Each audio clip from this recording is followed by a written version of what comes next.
Hello everyone, welcome to class 24 आपनो राजस्थान। मैं संजय शर्मा एक बार पुनः गाइस शिक्षा मनोविज्ञान के इस बेहतरीन सेशन में, शानदार सी क्लास में आप सभी का हृदय की गहराइयों से स्वागत करता हूं, अभिनंदन करता हूं।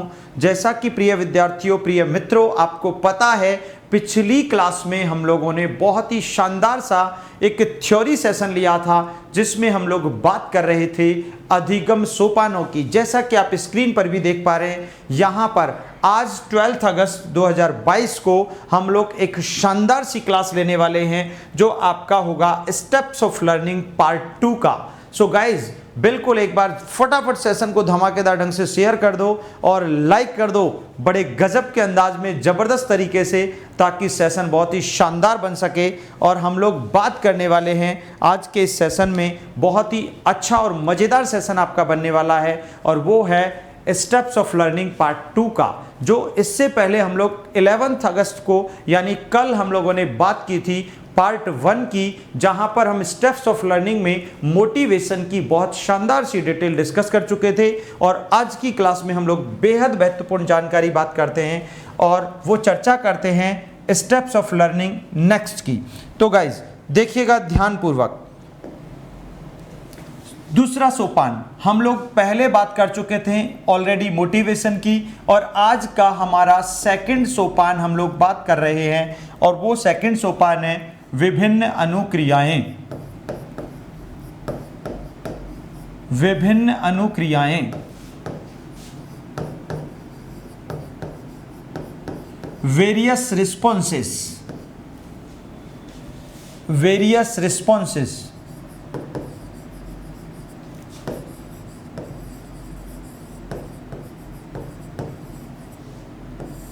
गाइस, जैसा कि आपको पता है, हम बात करें जब वेरियस रिस्पॉन्सेज की, विभिन्न अनुक्रियाओं की, तो जब आपको किसी व्यक्ति ने धक्का दे ही दिया है, जब आपको पुश कर ही दिया है, जब आपको मोटिवेशन मिल ही चुका है, जब आपके पीछे एक प्रेरणा शक्ति काम कर ही रही है, तो फिर उसके बाद की कहानी शुरू होती है अब। यानी यहां पर एक मोटिवेटेड लर्नर, जिसको धक्का मिल चुका है, जिसको पुश मिल चुका है, जिसको ऊर्जा मिल चुकी है, अब ऐसी सिचुएशन में वह व्यक्ति क्या करेगा? यानी अभिप्रेरित होने के बाद, मोटिवेटेड होने के बाद, वह अपने हाथ पैर फेंकना शुरू करता है, उछलना कूदना शुरू करता है। जैसा कि प्रिय विद्यार्थियों, थॉर्नडाइक के अधिगम सिद्धांत, प्रयास और त्रुटि के सिद्धांत में, या फिर आप बात कर लें बीएफ स्किनर के क्रिया प्रसूत अनुबंधन के सिद्धांत में, या आप बात कर लें आईपी पावलोव के अनुकूलित अनुक्रिया सिद्धांत में, सभी सिद्धांतों में यहाँ पर उद्दीपक के सामने उपस्थित होने पर प्राणी यानी उस बिल्ली के द्वारा, कुत्ते के द्वारा या चूहे के द्वारा अनुक्रियाएं की जाती हैं। सो गाइज, इसीलिए 100% श्योर है कि जब किसी प्राणी को मोटिवेशन मिल जाता है, उसे अभिप्रेरणा मिल जाती है, तो फिर 100% वो गतिशील हो जाता है, वो क्रियाशील हो जाता है, क्योंकि मोटिवेशन का काम ही यही है। मोटिवेशन का मुख्य उद्देश्य यही है। क्या है मुख्य उद्देश्य? व्यक्ति को क्रियाशील बनाना, व्यक्ति को गति देना, व्यक्ति को लक्ष्य प्राप्ति के लिए ऊर्जा प्रदान करना, व्यक्ति के लिए प्रेरणा शक्ति का कार्य करना। इस कारण गाइज, इसका जो बेहतरीन और शानदार आंसर हो जाएगा, यहाँ पर हम कह सकते हैं एक अभिप्रेरित अधिगमकर्ता, एक मोटिवेटेड लर्नर,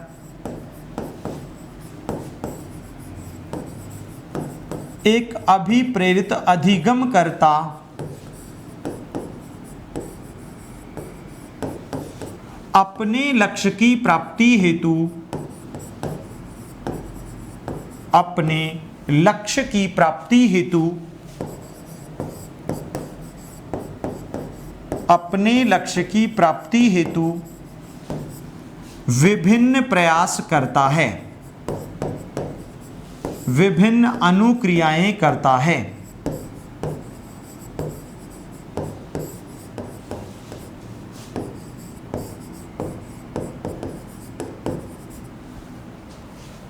और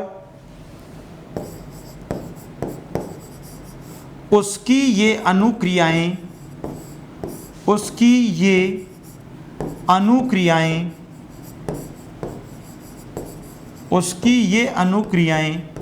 तब तक जारी रहती हैं, तब तक जारी रहती हैं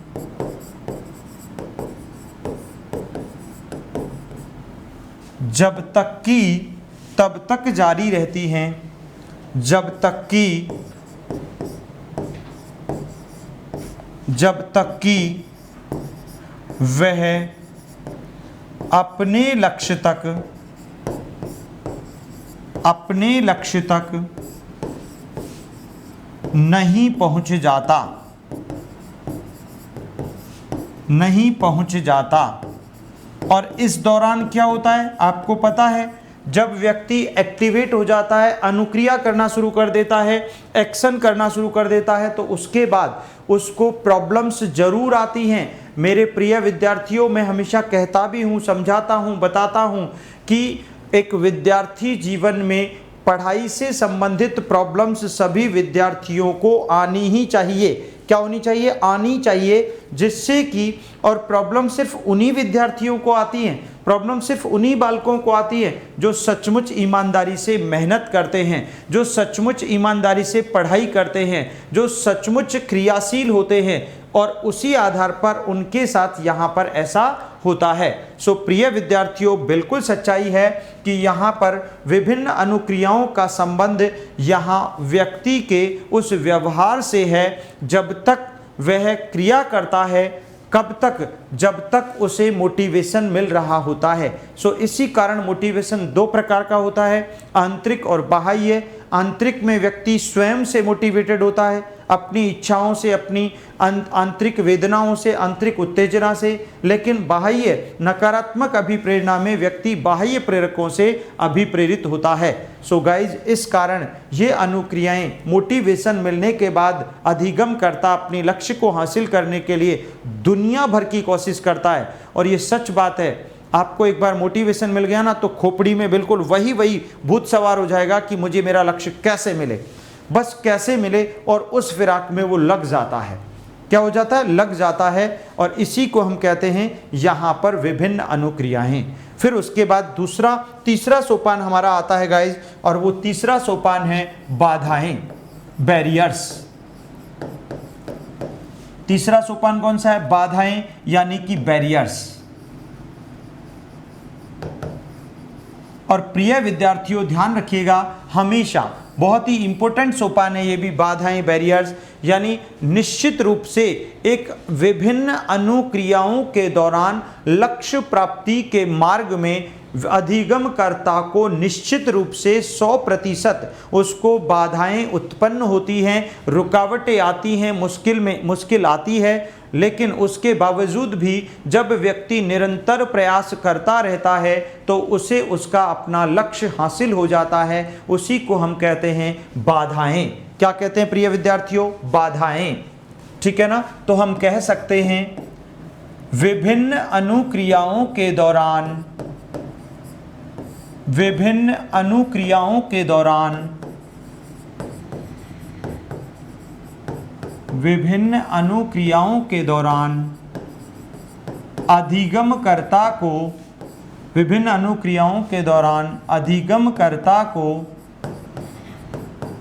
अधिगमकर्ता को लक्ष्य प्राप्ति के मार्ग में, लक्ष्य प्राप्ति के मार्ग में,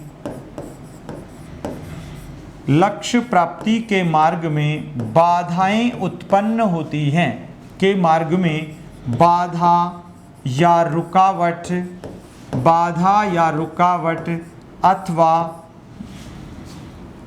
मुश्किलें उत्पन्न होती हैं या आती हैं, मुश्किलें आती हैं। मुश्किलें आती हैं, उन्हीं को हम कहते हैं बाधाएं। जिस प्रकार एक व्यक्ति जब पानी में तैरना नहीं आता लेकिन किसी ने उसे मोटिवेट कर दिया, पानी में तैरने के लिए धक्का दे दिया, तो वह क्या करेगा? पानी में हाथ पैर मारेगा, और हाथ पैर मारेगा तो मुश्किलें आएंगी। क्या आएंगी? उसके नाक से, कान से, मुख से पानी अंदर चला जाएगा, परेशान हो जाएगा। लेकिन तब तक पानी से बाहर निकलने की कोशिश विभिन्न अनुक्रियाएं करता रहेगा जब तक कि वह पानी से बाहर नहीं निकल जाए। सो गाइज एक बार बहुत ही शानदार ढंग से ज़बरदस्त तरीके से सेशन को शेयर कर दो, लाइक भी कर दो और साथ साथ क्लास 24 आपनो राजस्थान के इस YouTube चैनल को सब्सक्राइब कर दो, जिससे कि आपको सभी क्लासेस का प्रॉपर नोटिफिकेशन प्राप्त हो सके। सो मेरे लाडलो, मेरे प्रिय विद्यार्थियों, बहुत ही मज़ेदार सेशन है आज का हमारा। ठीक है, तो हम यहाँ पर बात करते हैं इस तीसरे सोपान की। हम बात कर चुके हैं कि वास्तव में विभिन्न अनुक्रिया जब व्यक्ति करेगा तो 100% उसको बाधाएं आएंगी, उसके सामने रुकावटें अब बिल्कुल जरूर आएंगी। इस कारण इसे ध्यान में रखना चाहिए। उसके बाद अब हम बात करें आगे। देखिए बेटा, नेक्स्ट अगला सोपान हमारा है और अगला सोपान है सही अनुक्रिया का चयन, सफल प्रयत्न। सफल प्रयत्न, सफल प्रयत्न यानी करेक्ट रिस्पॉन्स, करेक्ट रिस्पॉन्स। और इसका मतलब क्या है गाइज, यही तो लक्ष्य प्राप्ति का सबसे सरलतम माध्यम है। यानी अगर आपने सही अनुक्रिया का चयन कर लिया, आपको पता ही है थॉर्नडाइक के अधिगम सिद्धांत में बिल्ली तब तक उछल कूद जारी रखती है, तब तक प्रयास करती रहती है, तब तक मेहनत करती है, तब तक विभिन्न अनुक्रियाएं करती है, चाहे सिर फूटे, चाहे नाखूनों में दर्द हो, चाहे उसको प्रॉब्लम हो, लेकिन उनकी परवाह नहीं करती, जब तक कि वह लीवर पर पंजा मारने की उस अनुक्रिया को नहीं पा लेती, तब तक उसके प्रयास जारी रहते हैं। सो गाइज, सफल प्रयत्न में हम लोग बात करते हैं करेक्ट रिस्पॉन्स की, और यहाँ पर यही है कि विभिन्न अनुक्रियाओं में से बाधाओं को पार करता हुआ, बाधाओं को पार करता हुआ, बाधाओं को पार करता हुआ अधिगम करता, अधिगम करता, बाधाओं को पार करता हुआ अधिगम करता एक सही अनुक्रिया का, एक सही अनुक्रिया का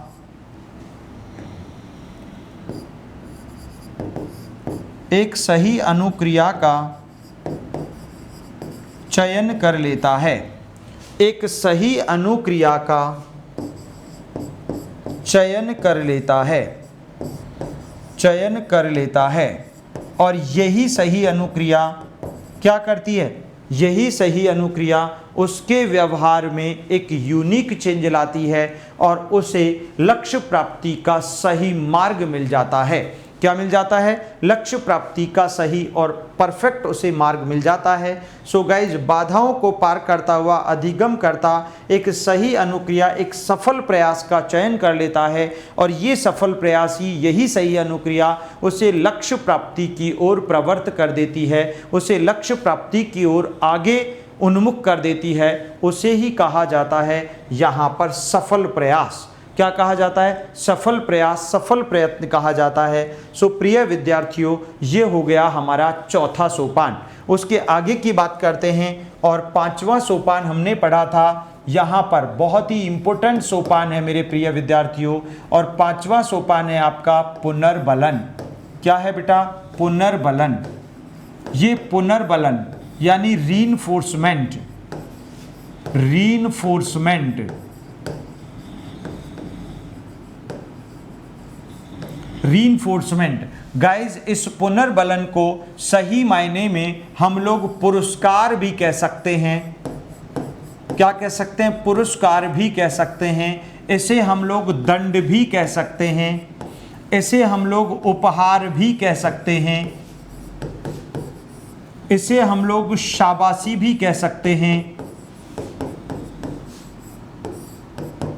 सचमुच पुनर्बलन दो प्रकार का होता है।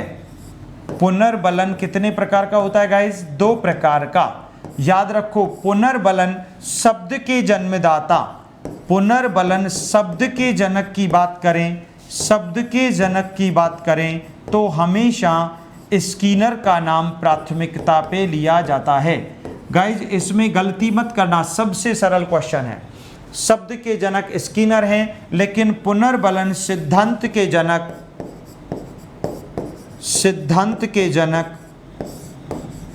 पुनर्बलन सिद्धांत के जनक C.L. हल हैं।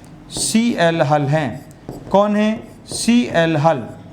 इस बात को याद रखें, इन्होंने 1915 में पुनर्बलन का सिद्धांत दिया था। क्लार्क एल हल ये अमेरिका के रहने वाले थे और इन्होंने 1938 में पुनर्बलन की वकालत की थी।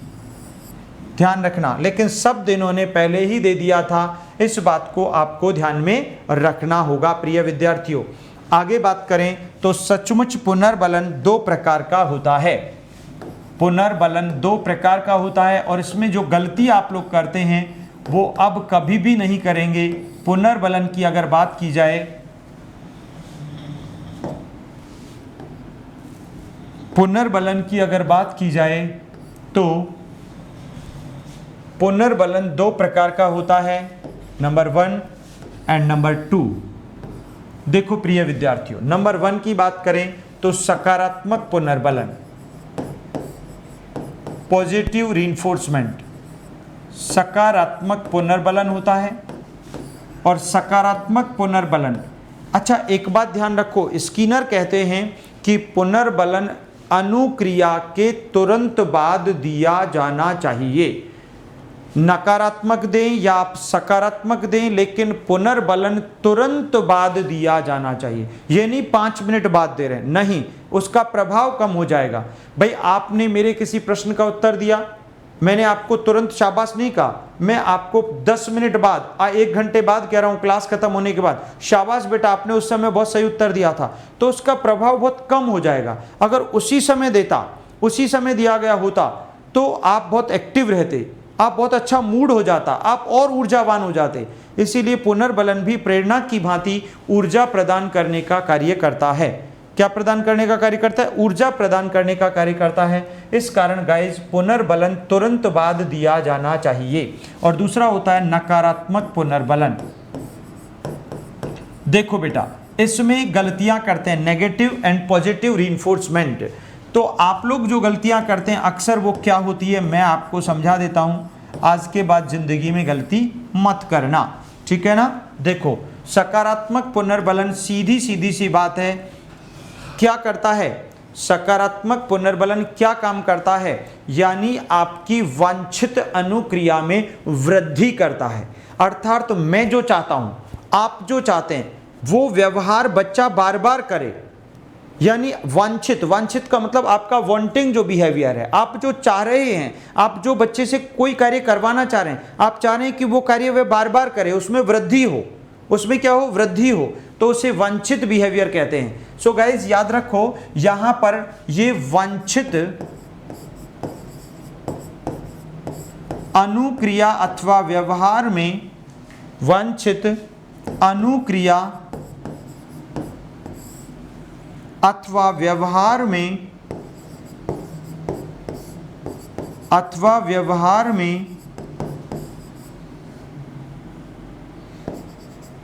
वृद्धि करता है।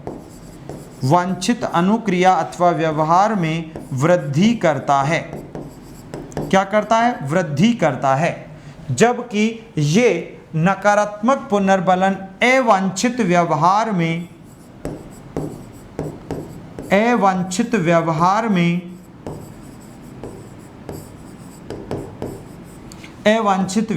या अनुक्रिया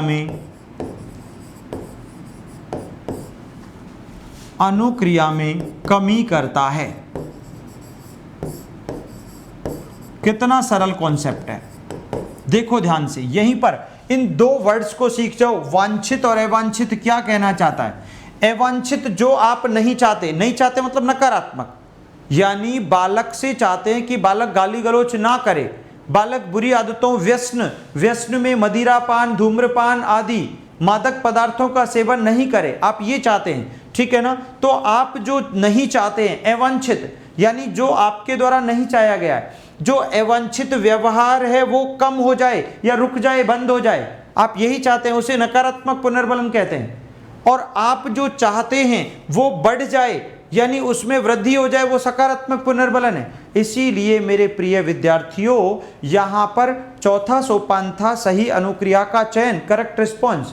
और उसके बाद मैंने आपसे बात की कि यानी अगर मान लो कि करेक्ट रिस्पॉन्स किया बच्चे ने और उसके तुरंत बाद आपने पुनर्बलन दे दिया तो सीखना स्थायी बन जाता है। कैसा बन जाता है? स्थायी। इसीलिए कहा भी गया है और हम यहां पर लिखते हैं, अनुक्रिया अथवा व्यवहार के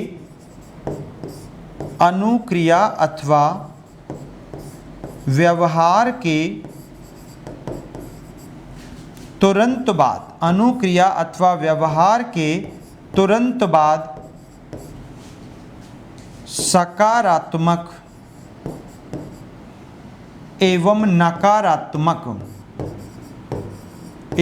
नकारात्मक पुनर्बलन दिया जाना चाहिए। यही है, दिया जाना चाहिए। यही है हमारा कौन सा सोपान? पांचवा सोपान, जिसका नाम है पुनर्बलन। अरे प्यारे विद्यार्थियों, सीधी सी बात है, बच्चे ने कोई काम किया और उसके बाद आपने अगर सही किया तो सकारात्मक पुनर्बलन यानी पुरस्कार दे दिया, बच्चे को प्राइज दे दिया, उपहार दे दिया। और बच्चे ने सही काम नहीं किया तो आपने उसको दंड दिया, पनिशमेंट दिया, उसकी आलोचना की, उसकी निंदा की, जो भी है। तो ओवरऑल इसका मतलब यही है कि सकारात्मक पुनर्बलन आप जो चाहते हैं उसको बढ़ाता है और नकारात्मक पुनर्बलन आप जो नहीं चाहते उसको घटाता है। अच्छा, एक बात है प्रिय विद्यार्थियों, इन दोनों का मतलब सेम ही है। इन दोनों का अर्थ, अरे आप जो चाहते हैं वो बढ़ रहा है और आप जो नहीं चाहते वो घट रहा है, मतलब काम तो एक ही हो रहा है ना। अरे भाई सीधी सी बात है, आप कान को इधर से पकड़ लो या इधर से पकड़ लो, सिर तो बीच में ही आएगा ना। तो मीनिंग तो दोनों का एक ही है, लेकिन लिखने का अंदाज अलग है, समझने का तरीका अलग है, पढ़ने की टेक्निक अलग है। और बस इसी आधार पर शब्दों में आपको उलझा देता है और आप पूरे उलझ जाते हो। तो ऐसा बिल्कुल नहीं करना मेरे लाडलो। बहुत ही आसान है पुनर्बलन, जो कि आपका पांचवा सोपान है। और छठा सोपान जो यहां पर हम बात करते हैं, अंतिम सोपान, वो है आपका लक्ष्य। कौन सा है? लक्ष्य। लक्ष्य यानी गोल।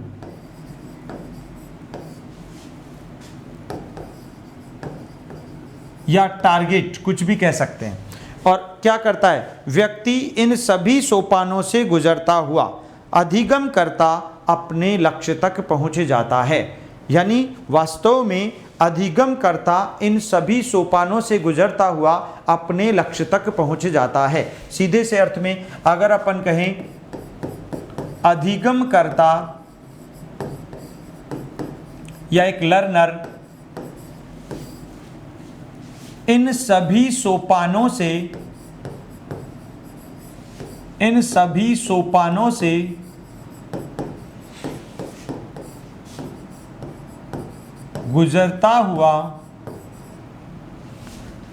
गुजरता हुआ इन सभी सोपानों से गुजरता हुआ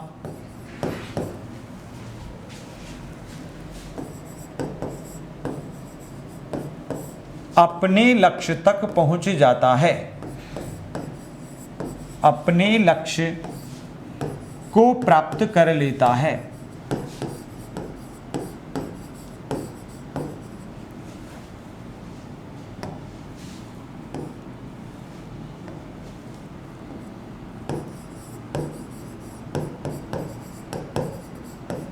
को प्राप्त कर लेता है। सीधी सी बात है गाइज। इसी आधार पर हम कह सकते हैं कि हम लोग थॉर्नडाइक का, अगर हम बात करें थॉर्नडाइक का प्रयास व त्रुटि का सिद्धांत, प्रयास व त्रुटि का सिद्धांत इसी पर आधारित है। ठीक है ना? इसमें यही इन सभी सोपानों का प्रयोग किया जाएगा। पावलोव का अनुकूलित अनुक्रिया सिद्धांत,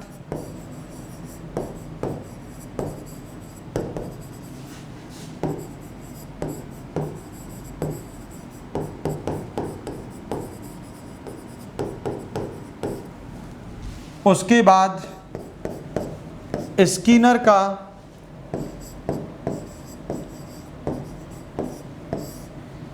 क्रिया प्रसूत अनुबंधन सिद्धांत,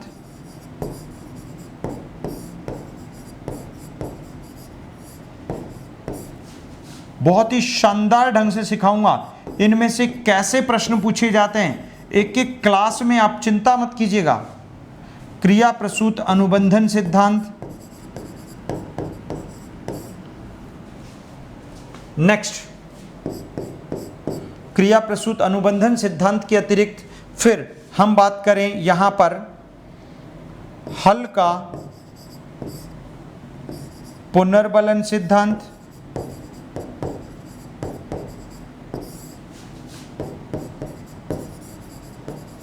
या प्रबलन सिद्धांत भी कहते हैं इसको, प्रबलन सिद्धांत।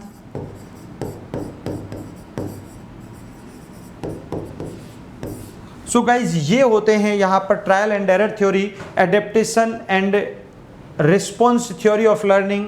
इसे कहते हैं हम लोग क्रिया प्रसूत अनुबंधन, जिसे हम लोग response stimulus conditioning theory of learning कहते हैं, और इसे यहाँ पर रीइंफोर्समेंट थ्योरी ऑफ लर्निंग कहते हैं। सो गाइज, इस प्रकार से ये आपके सभी सोपान हम लोगों ने अधिगम प्रक्रिया के सोपान, चरण और पदों की यहाँ पर बात की। बहुत ही सरल सा प्रश्न यहाँ पर अक्सर एक प्रश्न पूछता है, बहुत ही शानदार सा प्रश्न पूछता है, आसान सा प्रश्न पूछता है, कभी क्रम पूछ लेता है, कभी कौन सा सोपान नहीं है इस प्रकार का पूछ लेता है, कभी प्रक्रिया पूछ लेता है। तो इस प्रकार के प्रश्न अक्सर आपके पूछ लिए जाते हैं। सो गाइज, बहुत ही शानदार सेशन रहा। और इसके बाद यहाँ पर इसका मतलब मैंने अपनी पिछली इन तीनों, आज तक की इन तीनों क्लासेज में मैंने आपको अधिगम का अर्थ, परिभाषाएं, विशेषताएं, अधिगम के सोपान, ये सब कुछ समझा दिया है। और अब मैं यहाँ पर आज की क्लास में